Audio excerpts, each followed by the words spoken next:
ఇప్పుడు మనకు ఉన్న ప్రధాని 16వ వాడు. ఈ 16వ ప్రధానమంత్రి ఎలా ప్రధానమంత్రి అయ్యాడు అంటే దేశంలో ప్రజాస్వామ్యం బతికి ఉన్నందువల్లనే, అవకాశాలు రావటం వల్లనే ప్రధానమంత్రి అయ్యాడు. డిక్టేటర్షిప్ ఉంటే వచ్చేవాడు కాదు. ప్రజాస్వామ్యబద్ధంగా ఎన్నికయ్యి రాజ్యాంగబద్ధంగా పనిచేస్తున్నవాడు రాజ్యాంగానికి ఒదిగి పనిచేయాల్సి ఉంటుంది.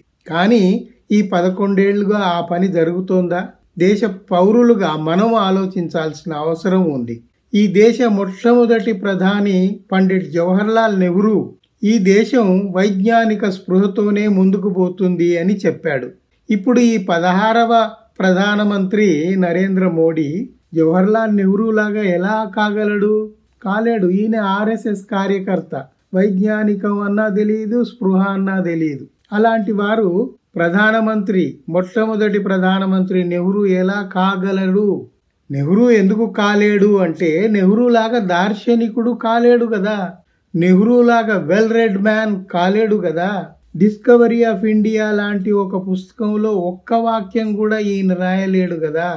ఎందుకంటే అసలు ఇంగ్లీషే రాదు, హిందీ గుజరాతీ తప్ప ఏ భాష రాదు. భాషలు రాకపోవటం నేరం ఏమీ కాదు. ఆ తెలిసిన భాషలో అయినా వివేకవంతమైన ఒక మాట చెప్పాలి కదా దేశానికి. ఎప్పుడు చెప్పాడు?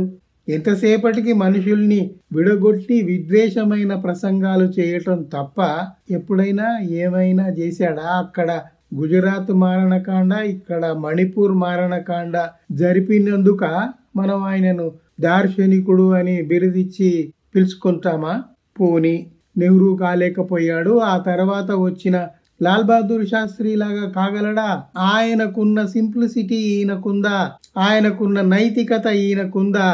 ఒక్క రైలు ప్రమాదం ఆయన రైల్వే మంత్రిగా ఉన్నప్పుడు ఏదో జరిగితే రాజీనామా చేసేశాడు. మరి ఈయన అధికారంలో ఉండగా బ్రిడ్జీలు కూలిపోతున్నాయి, విమానాలు కూలుతున్నాయి, విదేశాలు దాడి చేస్తున్నారు, టెర్రరిస్టుల అటాకులు అవుతున్నాయి. దేనికి బాధ్యత వహించి ఈ దేశ ప్రజలకు క్షమాపణలు చెప్పి రాజీనామా చేస్తున్నారా? దయచేసి మీరు ఆలోచించండి. సరే, లాల్ బహదూర్ శాస్త్రి కాలేడు. తర్వాత వచ్చిన ఇందిరాగాంధీ లాగా కాగలడా? ఆమెకున్న గట్స్ ఈయనకు ఉన్నాయా? అది కూడా లేదు. అసలు ఎమర్జెన్సీ పెట్టింది అని ఆమెను ఆడిపోసుకుంటారు కానీ మరి ఆ ఎమర్జెన్సీనే మీ వాళ్ళంతా అప్పుడు సమర్థించారు కదా. తర్వాత మా మీద ఉన్న నిషేధాజ్ఞలన్నీ ఎత్తివేయండి అని కాళ్ళ వేళ్ళ పడి ఎందుకు వేలాడబడ్డారు? అవన్నీ గుర్తు చేసుకోరా? కనీసం రాజీవ్ గాంధీకి ఉన్న విజ్ఞత కూడా లేదు కదా మీకు. ఇంకా మీరేం పరిపాలన చేయగలరు? సరే, ఇవన్నీ అట్లా ఉండనియండి. ఇప్పుడు ఈ దేశ ప్రజల డబ్బు ఎలా దుర్వినియోగం అవుతుంది అంటే మీరు టీవీ తెరల మీద చూస్తూనే ఉంటారు. మన ప్రధాని విదేశాలకు పోవటం, అక్కడ భారతీయ మూలాలున్న ప్రజలందరూ రోడ్ల మీదకి వచ్చి భారతీయ జెండాలు పట్టుకొని మోడీ మోడీ మోడీ అని అరుస్తూ స్వాగత వచనాలు పలకటం మీరు చూసే ఉన్నారు. అవి వాళ్లకు వాళ్ళే స్వయంగా వచ్చి చేస్తున్నారా? అలా చేస్తున్నారు అనుకుంటే మీరు తప్పులో కాలేసినట్టే. ఎందుకంటే ఈయన ఎక్కడ పోయినా కూడా డయాస్పోరా అంటే భారతీయ మూలవాసులందరినీ ఒక పెద్ద ఆడిటోరియంలో పిలిపించి ఆహ్వానించి వాళ్లకు మహోపన్యాసాలు ఇచ్చి వస్తున్నాడు. మనకు ఈ 15 మంది భారత ప్రధానులు ఎవరైతే ఉన్నారో విదేశాలకు వెళితే స్పాంటేనియస్గా ప్రజలు వచ్చి అభినందిస్తే అంతే, అంతవరకే. అంతేగాని ఏ ఏర్పాట్లు చేసుకోలేదు ఈయనలాగా. ఈయన మాత్రం అక్కడ ఉన్న ఈయన భక్తులు, ఆర్ఎస్ఎస్ భక్తులు, బీజేపీ భక్తులు, ఈయన అభిమానులు ఉంటారు. వాళ్లకు డబ్బులు ఇచ్చి అట్లా డయాస్పోరా తోటి సమావేశాలు ఏర్పాటు చేసుకొని పెద్ద ఎత్తున డబ్బులు వెదజల్లి ఆ సమావేశాలు ఏర్పాటు చేసుకుంటున్నాడు. అట్లా మోడీ మోడీ అని నినాదాలు ఇప్పించుకుంటున్నాడు. ఎందుకు ఈ మాట అనాల్సి వస్తుంది అంటే డబ్బులు ఎక్కడి నుంచి వస్తున్నాయి? డబ్బులు ఈ దేశ ప్రజల కష్టార్జితం.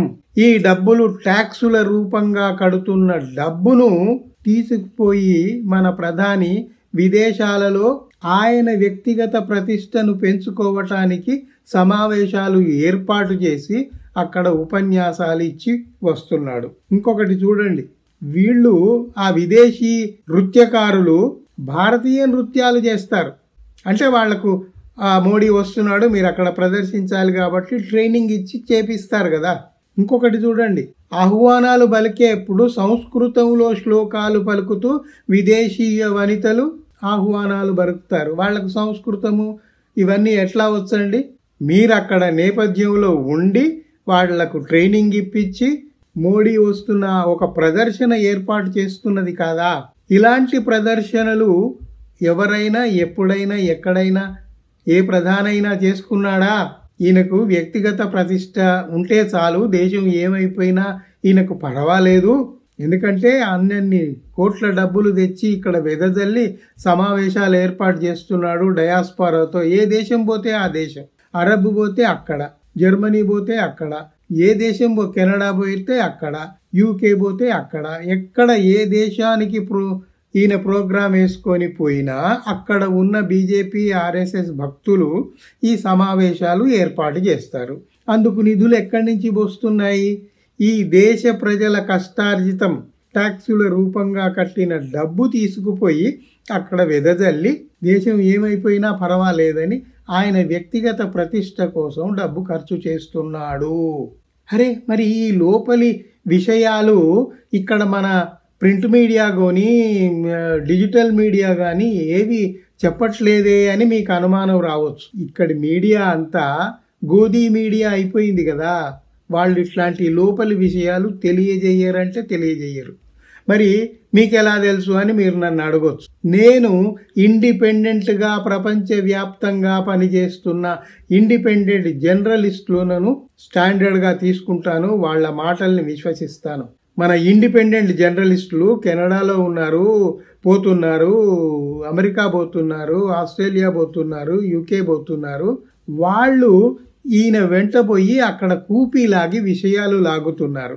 అంతేకాదు మన ఇండియన్ మీడియాలో విషయాలు తెలియజేయరు కాబట్టి నేను ఎక్కువగా ఇంటర్నేషనల్ మీడియాను చూస్తూ ఉంటాను. పెద్ద పెద్ద ఛానల్స్ ఉన్నాయి. రష్యా ఛానల్ ఉంది, ఆస్ట్రేలియా ఛానల్ ఉంది, అమెరికన్ ఛానల్ ఉంది, ఫ్రాన్స్ ఛానల్ ఉంది, అల్ జజీరా ఉంది.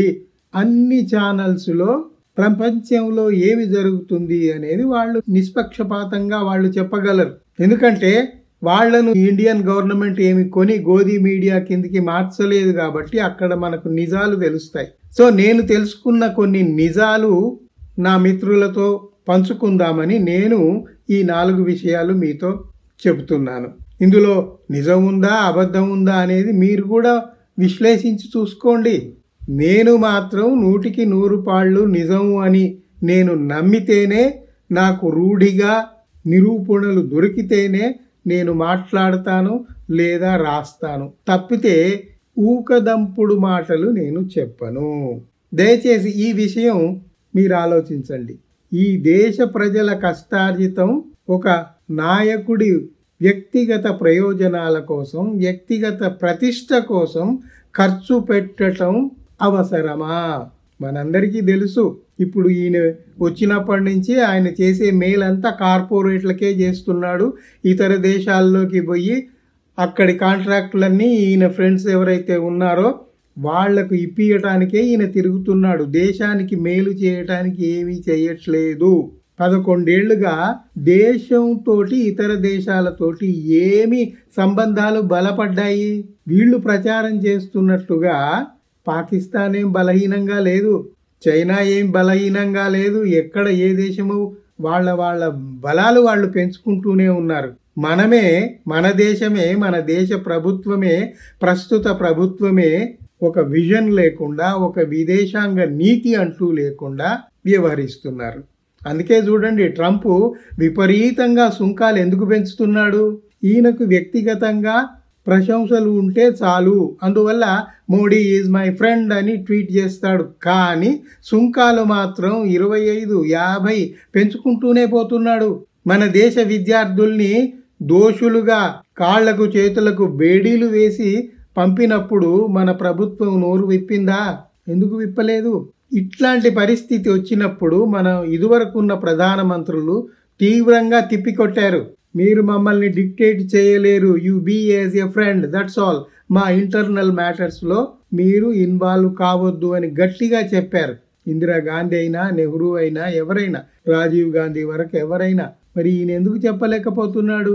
ట్రంప్ 25 సార్లు చెప్పాడు, నేను పాకిస్తాన్ ఇండియా యుద్ధాన్ని నేనే ఆపాను అని చెప్పుకుంటే అది తప్పు అని మన ప్రధాని కానీ, మన ప్రభుత్వంలో ఉన్న పెద్దలు కానీ ఒక్క మాట చెప్పలేకపోతున్నారే. పెహల్గాం అంటారు. పెహల్గాంలో దాడులు చేసిన వాడు పోయి మీ మోడీకి చెప్పుకోండి అని ఎందుకంటాడు? అంటే వీళ్ళే ఏదన్నా ప్లాన్ చేశారేమో అని ఒక ఆలోచన ఉండనే ఉంది. ఎందుకంటే అక్కడ ఉన్న భద్రతా దళాల్ని మీరు అక్కడ ఎత్తివేసి ఓపెన్ గ్రౌండ్ లాగా చేశారు కాబట్టి అక్కడ ఎవడైనా వచ్చి కాల్పులు చేయొచ్చు. ఆ చేసిన వాడు ఇంతవరకు దొరకలేదు కదా. మీరు ఎన్ని మాటలు చెప్పినా కూడా పెహల్గాంలో అటాక్ చేసిన దోషులు ఇంతవరకు దొరకలేదు.